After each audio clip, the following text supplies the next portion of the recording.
yego maca nabonye rero muri M23 cyangwa se nabonye abavuga bavuga ba 23 ni ba 23 muri rurimi rwacu yakoze impinduka benshi bati ni byiza ariko nabonye hari amakuru yavugaga ubushize nawe ukabihakana ko umugabo witwa Colonel Imani Nzenze azahinduka ariko we ntabwo yahindutse n'ubundi yakomeje kuba ukuriye G2. Izi mpinduka rero zishatse kuvuga iki cyangwa se urabona hari niba atavuye muri G1 ngajye muri G5 kimwe muri ibyo ngibyo yego hanyuma Inzenze akaba G2 ikirimo gusa nuko n'ubundi hahwihishijwe impinduka zanavugaga ko Colonel Kamasa azaba G2 yego nukuri ubwo umuntu yavuga ko rero ibyo biba bishyizweho akadomo urumva babishyizweho akadomo niba ari amakuru asirikira ubwo nyine ayo ngayo n'ababaye ejo bundi wigeze kubona u Rwanda bitiriye ARG ikaruhakana mu Rwanda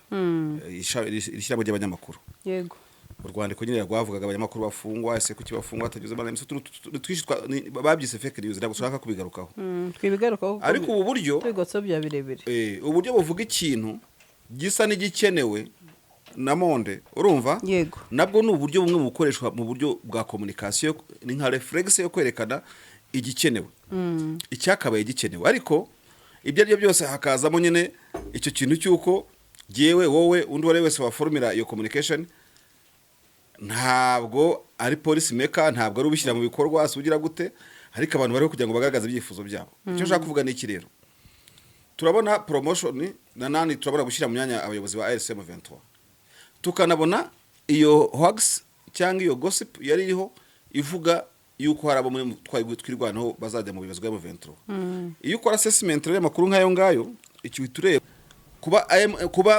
M23 yo nyine ARC yongiye tuvuga ya pointinga G1 G2 usanzwe G1 usanzwe mu majezi akaba yahinduye G gusa urumva ariko mvuge wena ariko nyine ukabona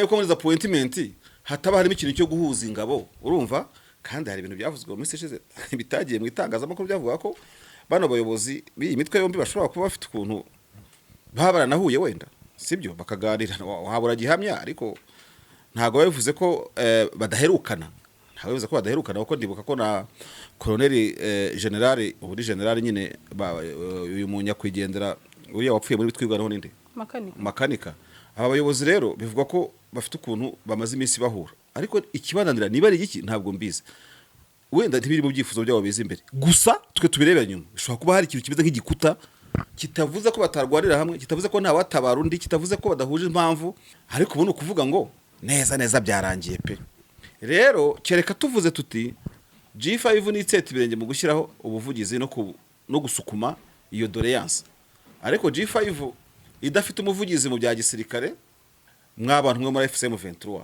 mwabuze umuntu ko mufite abahanga benshi buriya bariziranye nyashamba zarizo udakina amazidiri mu nyashamba zize muri Afrika pe n'abanyamashuri Sandri barize cyane ariko ubuvugizi bwa gisirikare wapi nigeze kuvuga mu misiza bitwa ba Julien Mahano n'abakoloneli bazwe ndasona abantu hari n'abatabizi reka mere kuri G1 abashinzwe abakozi n'imiyoborere y'abasirikare cyaza kwibeshya ramfasha hanyuma G2 washinzwe iperereza ubu twamaze kubibona twese kubera guhenda kwa mazutu na essence ntabwo tuzatungurwa no kubona mu minsi mike igiye kuza mu mihanda hazaba hasigayemo imodoka nke cyane za Kia Hyundai hybride z'amoko atandukanye n'izindi nke cyane izi zizasigara mu mihanda niza bamenye Auto Korea Maintenance Limited ikigo cy'inzobere mu gusuzuma no kwita kuri systeme zigize imodoka ku buryo litiro 8 za mazutu wazikoresha mu birometero 100 naho litiro 7 za essence zikora mu birometero 100 cyangwa se hejuru yabyo Auto Korea Maintenance Limited n'abahanga bagufasha mu gihe ufite imodoka y'amashanyarazi bazobereye cyane kandi mu gusubiza ku murongo imodoka zose zakoze impanuka kandi bakikurikiranira ibijyanye na assurance wowe uzaba gusubiza imodoka yawe imeze nk'ari nshya bayisubiza agaciro kayo yahoranye zaba za Kia Hyundai full electric na hybride abagira ibibazo ku mihanda imodoka ikaba yakuzimiraho bagukorera dépannage ku buryo imodoka yawe bayikurikirana mu gihe gito abafite imodoka zikoresha mazutu muri Auto Korea Maintenance Limited bazikorera maintenance bakoresheje imashini zabugenewe batiriwe bafungura imodoka ubundi imodoka igatangira kunywa bike cyane ibi igiciro kibikomoka kuri petrol kirabidutegeka twese ni n'abahanga cyane mu gusuzuma no gukora neza imodoka z'amashanyarazi. Abarimo kuzigura ntimugire impungenge, nimubagane ku mashami yabo i Gikondo mu mujyi wa Kigali n'i Nyamata mu Bugesera. Bahamagare cyangwa bandikire kuri 07 86 20 60 Auto Korea Maintenance Limited niyo makiriro imodoka zacu zisigaranye. Inzozi zawe zo gutunga moto nziza igezweho kandi yizewe zibaye impamo hamwe na Spiro. Sendegeya Emile arazigufitiye ku giciro cyiza kidahenze, utayafite yose yuzuye ukaba wakwishyura mu byiciro. Spiro M1, M2, M3 zisange mu Giporoso ku cya Mitsingi ahateganye na Hilltop Hotel. Hari icyapa kinini cyanditseho Sendegeya Emile. Ukimara kugura yawe uhita uyitahana ako kanya. Ibyo kuyiba byo bazabyibagirwe kuko tuyitarakinga twifashishije GPS yayo ikagaruka. Hamagara Sendegeya Emile kuri 0788 307 023 maze Spiro yawe uyibikeho. Bakunzi ba Gasaro TV tubahaye ikaze aho murereye impande zose z'isi, mwebwe mudahwema kutugaragariza urukundo ku biganiro tubagezaho ndetse n'amapdate agiye atandukanye. Turabashimiye cyane, ndetse kuri uyu munsi ndi kumwe na Marshali mu busesenguzi bugiye butandukanye n'amapdate agiye atandukanye. Marsha, umeze ute? Meze neza nta kibazo Sandrine. Ibintu ni amahoro Cyane rwose nta ngorane afite. Nta ngorane ufite? Ntabe nimwe. Ni lendi yoze. Imusi ni lendi? Nesuzi ko ari kwa kangaye? Ntabwo nyamenye ibyo by'amarende cyane. Sha nta n'ikintu umenya nk'iminsi pe. Umunsi menya nuko kuwa gatanu n'unzonga. Ariko indi minsi nko kuwa mbere se. Wumvaga ari bisanzwe? Ko umuntu aba yaruhutse bihagije. Yego. Nariho n'ubushyuhe rero mana mu ijuru simbizi. Buteye ubwoba. Buteye ubwoba. Ikirere cyarahindutse. Nuko byakira nta kibazo. Nuko byakira ariko nta kundi nyine nuko biba bigomba kugenda. Nijo ndi imvura izagwa, nabwo tuvuge ngo imvura iri kugwa, nyine nibyo bajya kubwira ngo abantu nago tunyurwa. Turanyurwa ariko niko tumeze. Nyine niko kutanyurwa. Ejo ndi imvura nigwa tuzatanya tuhe imvura imeze nabi biki n'ibiki. Nuko imvura yica amarandevu y'abantu yose Imana. Nyine nibyo nkubwira. Ibiza gukora iki se? Kigali tudahinga. Aha. Twigendere. Ufite randevu n'umuntu imvura ikabyitambikamo. Nuko ufite imodoka nyine ibyo ntago wabyumva. Ariko umuntu udafite imodoka ari bujya mu mvura afite ibibazo. Ntago babyoroshye. Kandi ntabwo tugira imvura nyinshi zabuze imodoka gutambuka. Ariko ahandi ho n'imiyaga les intempéries zishobora gutuma n'ibyo byose by'imodoka bihagarara. Yego. Reka dukomeze mu makuru, ndetse uraza kumfasha kuri ino X nabonye. Yego Marsha, nabonye rero muri M23 cyangwa se nabonye abavuga bavuge ba 23 ni 23 muri rurimi rwacu yakoze impinduka.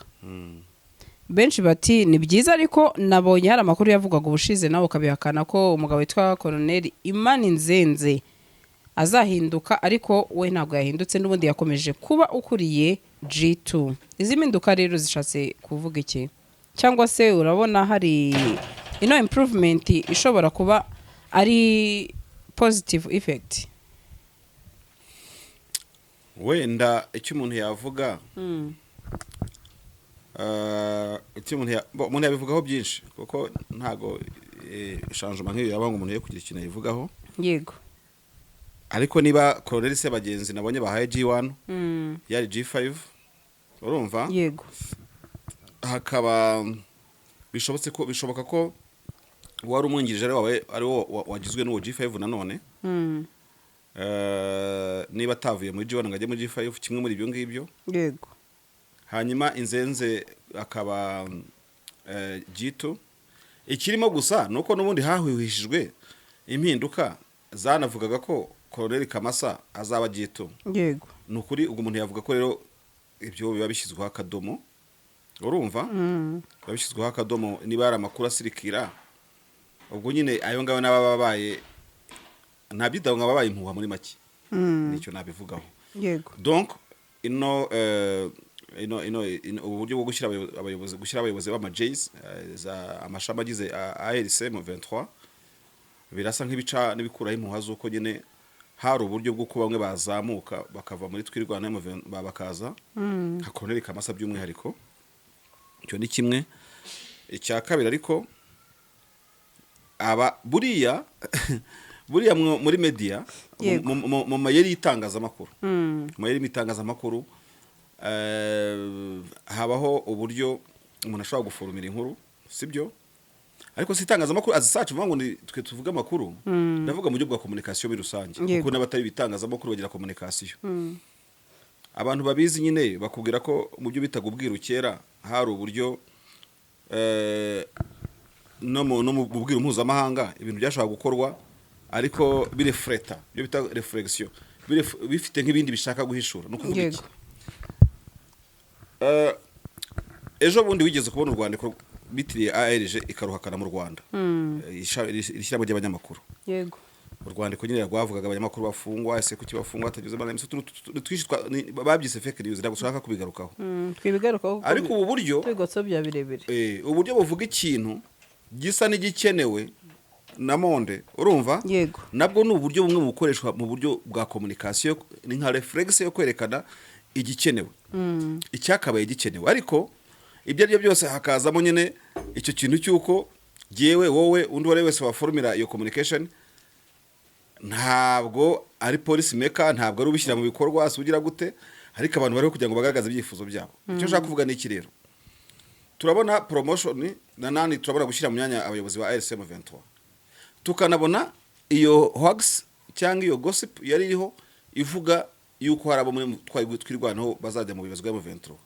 Iyo ukora assessment y'amakuru nk'ayo ngayo icyo tureba for instance abantu babyakiriye bate kwanza babikomanseho gute you see ukaba wanakuramo icyo gukora. Reka nkubwire ikintu kimwe bizi ko ntajya n'amagambo ntajya n'indimi niba kiriye cyari igihuha sibyo kuko nta utegeka aba bantu kubaka ibyabo ko babyubaka, ariko monde ikaba yarageze ku level yo gutegura icyo tubona nk'igihuha kiremereye kuri kimeze kuriye sibyo.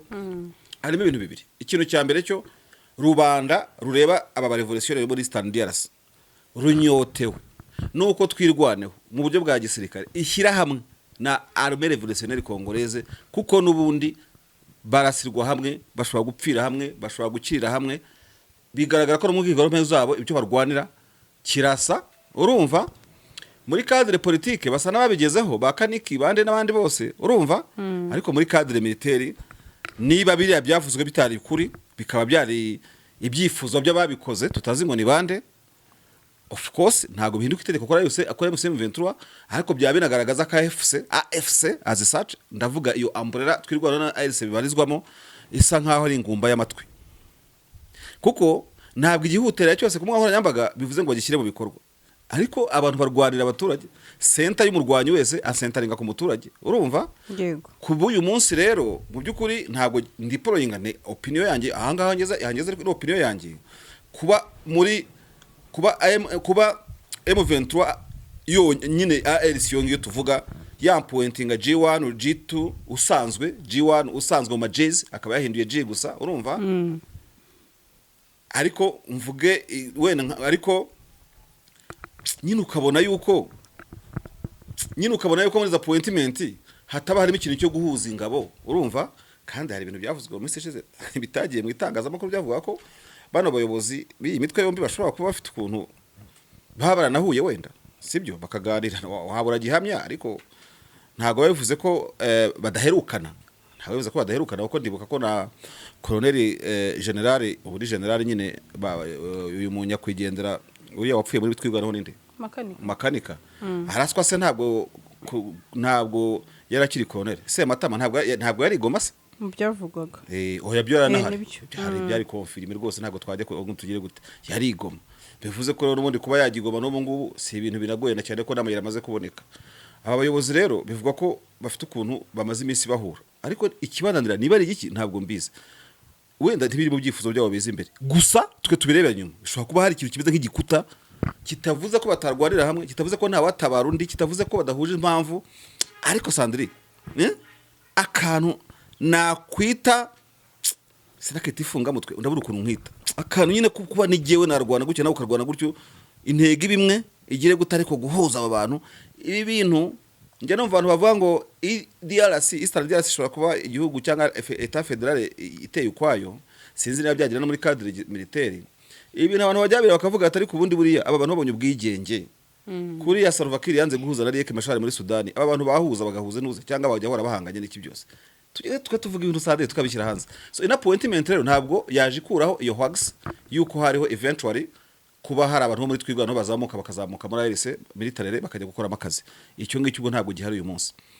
ikindi cya kabiri nakubwira ko bigaragaza bujya mu bintu byo guhinduka kwa guverinoma nibyo dukunda kwita amazina hari ibintu bita government reshuffle urumva yego cyangwa ibyo bita ku remaniement ministeriel guhindura aba ministeri ariko hakaba nubwo ujya ubona haba nko gukuraho guverinoma yose hagashyirwa hindi ibyo ni ibintu bibiri bitandukanye ibintu bigira inkuru bimakinga news iyo government yahindutse yose ministeri ntibakagenda nabe bose abandi bakazagaruka wenda ariko bazanye na ministeri w'intebe mushyashya ariko akenshi ubona ko nka government ihindutse ba ministeri umwe babiri batatu bane bane babaye benshi batatu babiri umwe se n'iki yinjiye ntabwo bikunze gutigisa abantu ngo babitindeho ibintu nk'ibyo ngibyo nibyo bisa byo muri Ventura bakoze rero kuko si abandi bantu bashya baje urumva ni nka remaniement ni nka reshuffle ubundi yabayeho uri muri J5 ajya kuba J1 urumva ujya wari umwungirije aba J5 nsenza gumaho ubwo G3 ntabwo tuzi ngo ndiyoye na G4 sinzi n'impamvu wera tutahawaye ayo makuru giye wampaye amakuru agerageje kumubaza G3 ninde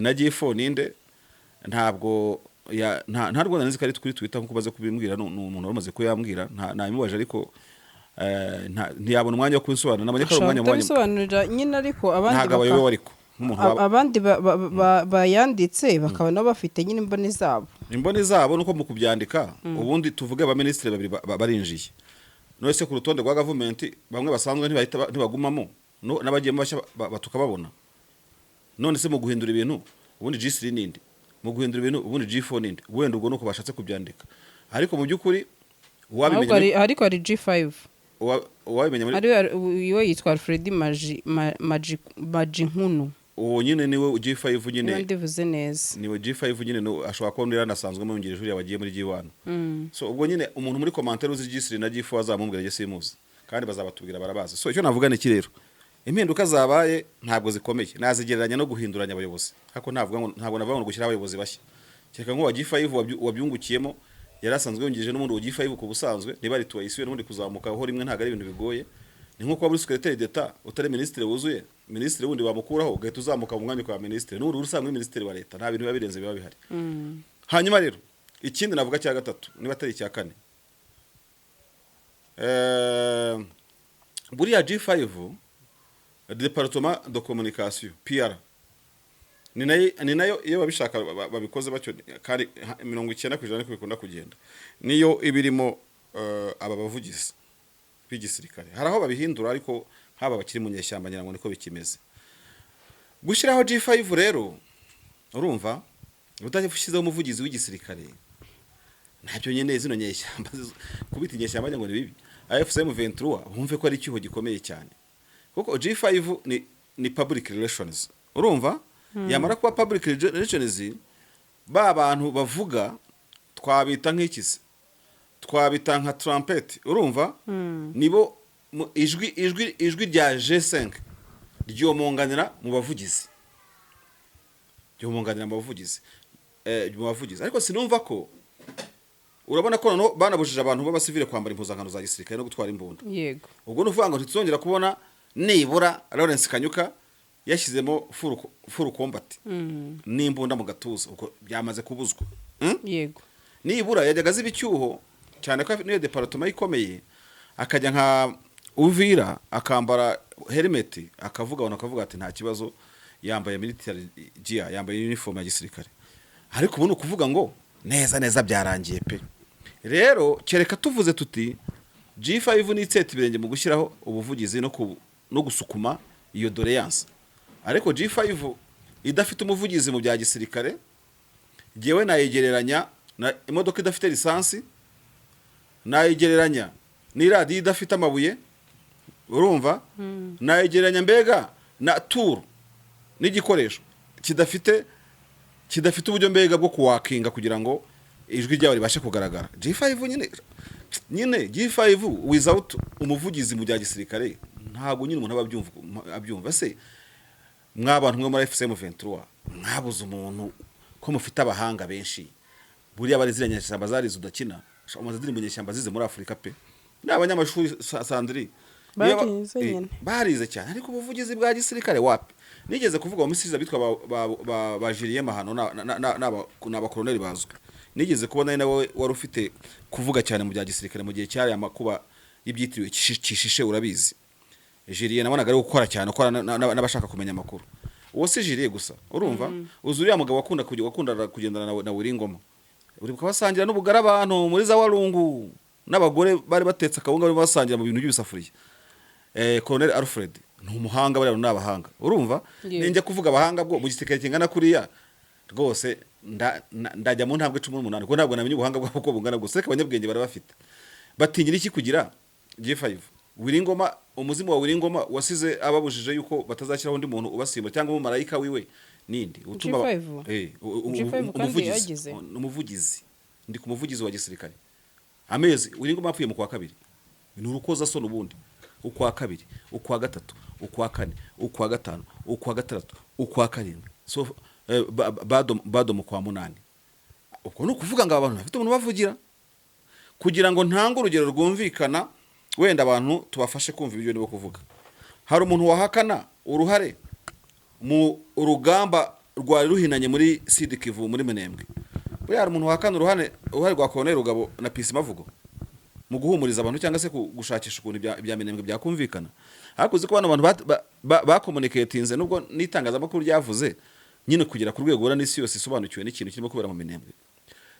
Suko nabo bayikora ku buryo buhagije nabo bona hari ibintu bitameze neza ariko ubona ko abantu muri twirwanaho bahagurukiye communication kugeza ubwo nabonye abana babo bajya mu ndaki bagafotora ibintu abarundi bakoze imirima y'abantu bibye amatungo y'abantu babyo bangije muri cadre ya communication ubu ngubu twirwana rimo kwa avance irasigaye mu 23 seriously ndabikubwiye muri cadre ya media na communication twirwanaho iri impeccable iri imbere cyane ya M23 muri M23 ntawuzo ibintu birimo gukorerwamo rwose muri cadre militaire. None iyo baza kuba bashize hamwe tukabona nk'abo bakamasa bazamuka twakweto twatazamukanye na Colonel Rugabo ngabo yavugira icyama cyose ko barwanira hamwe ntabwo ariko tudiporoyinga ariko wibaze M23 iramutse ifite kuko ni icyama kinakomeye cyane iramutse ifite image mediatique nk'iri iri mu Minembwe cyaba ari ikintu gikomeye cyane rwose nkuko Wiringoma yajyaga bikora. So simbizi rero abayobozi bazabirebeho ubwo wenda bakubwira bati twimo kubaka ibituzakurikizaho n'ibindi ariko nta n'impamvu yo kuvuga ngo step by step gushyira umuvugizi muri politike ze ko bafite Lawrence Kanyuka bakagirana na Dr Barinda kuki bumva ko igisirikare cyasigaye aho ngaho kandi bakajya aho ngaho bakavuga ngo ALC ngo ni backbone ngo ni urutirigongo rwa AFC. None urutirigongo rwanyu nta buvugizi rugira ariko muri aho ngaho gusa nese itangazamakuru nk'amakuru umuntu yavuga mukanya nakubajije nawe ngo ugize G3 na G4 ibi nakayibajije umuvugizi. Ese nyuma y'abayobozi mwashyizeho ubundi structure yanyu from G1 to G5 mumeze gute ko nabandi mutabagize ibanga abandi bo bameze bite ariko ahubwo amugani hari umuntu nyunganiye tumujye banasona abantu hari n'abatabizi reka mere kuri G1 abashinzwe abakozi n'imiyoborere y'abasirikare cyaza kwibeshya ramfasha. Hanyuma G2 ashinzwe iperereza n'amakuru y'ubutasi cyangwa se intelligence. G3 ashinzwe ibikorwa bya gisirikare n'imyitozo. G4 ashinzwe ibikoresho amasoko n'ibikoresho bya gisirikare cyangwa se logistics. G5 rero abashinzwe igenamigambi n'imikoranire y'igihe kirekire ngo rimwe na rimwe kubimo civil military affairs ariko nabonye nganahuza n'abaturage ni relation publique. Yego. Yes, public relations. Ni relation publique. Ubu twamaze kubibona twese kubera guhenda kwa mazutu na essence ntabwo tuzatungurwa no kubona mu minsi mike igiye kuza mu mihanda hazaba hasigayemo imodoka nke cyane za Kia, Hyundai, hybride z'amoko atandukanye n'izindi nke cyane. Izi zizasigara mu mihanda niza bamenye Auto Korea Maintenance Limited, ikigo cy'inzobere mu gusuzuma no kwita kuri systeme zigize imodoka ku buryo litiro 8 za mazutu wazikoresha mu birometero 100 naho litiro 7 za essence zikora mu birometero 100 cyangwa se hejuru yabyo. Auto Korea Maintenance Limited ni abahanga bagufasha mu gihe ufite imodoka y'amashanyarazi, bazobereye cyane kandi mu gusubiza ku murongo imodoka zose zakoze impanuka, kandi bakikurikiranira ibijyanye na assurance. Wowe uzaba gusubiza imodoka yawe imeze nk'ari nshya, bayisubiza agaciro kayo yahoranye, zaba iza Kia, Hyundai, full electric na hybride. Abagira ibibazo ku mihanda imodoka ikaba yakuzimiraho, bagukorera depanage ku buryo imodoka yawe bayikurikirana mu gihe gito. Abafite imodoka zikoresha mazutu muri Auto Korea Maintenance Limited bazikorera maintenance bakoresheje imashini zabugenewe, batiriwe bafungura imodoka, ubundi imodoka igatangira kunywa bike cyane. Ibi igiciro kibikomoka kuri petrol kirabidutegeka twese. Ni n'abahanga cyane mu gusuzuma no gukora neza imodoka z'amashanyarazi. Abarimo kuzigura ntimugire impungenge, ni mubagane ku mashami yabo i Gikondo mu mujyi wa Kigali n'i Nyamata mu Bugesera. Bahamagare cyangwa bandikire kuri 07 86 20 6054. Auto Korea Maintenance Limited niyo makiriro imodoka zacu zisigaranye. Inzozi zawe zo gutunga moto nziza igezweho kandi yizewe zibaye impamo hamwe na Spiro. Sendegeya Emile arazigufitiye ku giciro cyiza kidahenze, aho utayafite yose yuzuye ukaba wakwishyura mu byiciro. Spiro M1, M2, M3 zisange mu Giporoso ku Cyamitsingi ahateganye na Hilltop Hotel. Hari icyapa kinini cyanditseho Sendegeya Emile. Ukimara kugura yawe uhita uyitahana ako kanya. Ibyo kuyiba byo bazabyibagirwe kuko tuyitrakinga twifashishije GPS yayo ikagaruka. Hamagara Sendegeya Emile kuri 0788 307 023 maze Spiro yawe